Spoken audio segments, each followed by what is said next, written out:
তোমাদের সাথে আজকে দুপুরের খাওয়া-দাওয়াটা শেয়ার করছি। ১ম এই প্লেটে পোলাও নিয়ে নিয়েছি আর নিয়ে নিয়েছি ডিমের কোরমা। তবে ডিমের কোরমা দিয়ে খাওয়ার আগে আমি একটু ভর্তা নিয়ে নিচ্ছি। এটা হচ্ছে সিমের ভর্তা। তোমরা কি কেউ পোলাওয়ের সাথে এই ভর্তা কখনো ট্রাই করেছো? আমার কাছে কিন্তু ভীষণ ভালো লাগে। আজ আমি এখানে সিমের ভর্তা দিয়ে খাচ্ছি। তবে আমার কাছে পোলাওয়ের সাথে যেকোনো ভর্তাই ভালো লাগে। যদি কখনো কেউ পোলাওয়ের সাথে কোনোদিন ভর্তা না খেয়ে দেখো তাহলে একবার হলেও ট্রাই করে দেখতে পারো। আর এই ভর্তাটা কিন্তু সেই লেভেলের টেস্ট হয়েছিল। আমি কিন্তু এই ভর্তার রেসিপি দিয়েছি, যারা দেখোনি তারা একবার হলেও দেখে আসবে।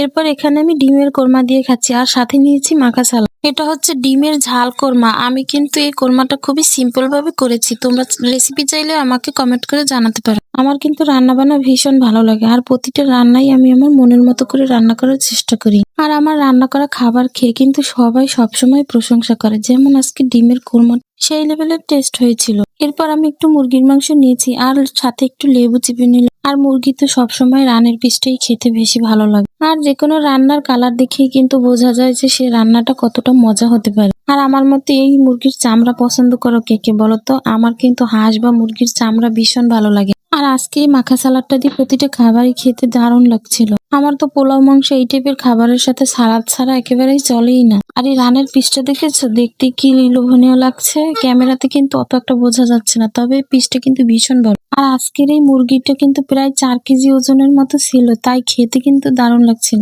আসলে মাছ বা মাংস যাই বলো না কেন, সাইজে যদি বড় হয় তাহলে দেখেই কিন্তু চোখের একটা শান্তি লাগে। আজকের প্রতিটা খাবারই আমার মনের মতো হয়েছিল, তাই অনেক তৃপ্তি নিয়ে খেয়েছি। ভিডিও এডিট করার সময় দেখেই যেন আবার লোভ লাগছে। এরপর আমি এই খাওয়াটা শেষ করে খেয়েছিলাম এক পিস জিলাপি। আর এই জিলাপিটা কিন্তু মসজিদ থেকে নিয়ে আসা হয়েছিল। এরপর খেয়েছিলাম।